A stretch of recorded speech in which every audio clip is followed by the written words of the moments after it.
Академия наук Татарстана была создана в 1991 году.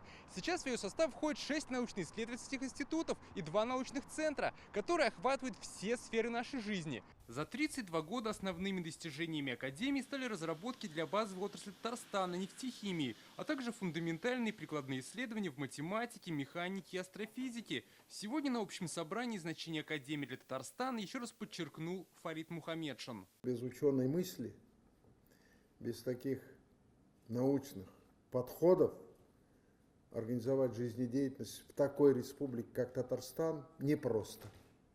Во-первых, она многонациональная, многоязычная, многокультурная. Все это надо исследовать, все это надо изучать. С 2014 года Академию наук возглавлял Мягзюм Салахов. Свой второй срок он завершил досрочно. Думаю, правильно будет, если мы Мягзюма Халимулловича поблагодарим за его 9-летнюю, как минимум, работу на посту президента Академии наук Республики Татарстан. Я ему сказал, знаешь, это примерно такой же парламент, как у нас в Госсовете. Фракции, разномнения, 2 ученых, 3 мнения и так далее. Нового президента Академии наук избрали тайным голосованием. Для этого в зале была установлена прозрачная урна. Большинством голосов поддержали кандидатуру академика Ривката Минниханова. Спасибо большое за оказанное доверие. Результаты будем стараться добиваться, чтобы это все словами не оказалось. Но это может сделать только команда.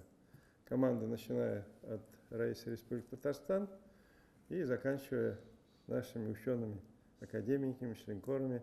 Ривкату Минниханову 68 лет, он доктор технических наук, автор 190 научных работ. Основное направление трудов – разработка специализированных информационных систем. Фарид Мухаммедшин призвал коллег поддержать вновь избранного президента. Ривкат Нургалиевич, человек он такой мыслящий, с новизной. Организаторские способности большие, жизненный опыт немалый. Если взять вот так суммарно, все 3 брата Миннихановы, каждый в своей ипостаси, прекрасно работают на авторитет республики, на добрые дела во имя нашего многонационального народа, да и в целом нашей республики.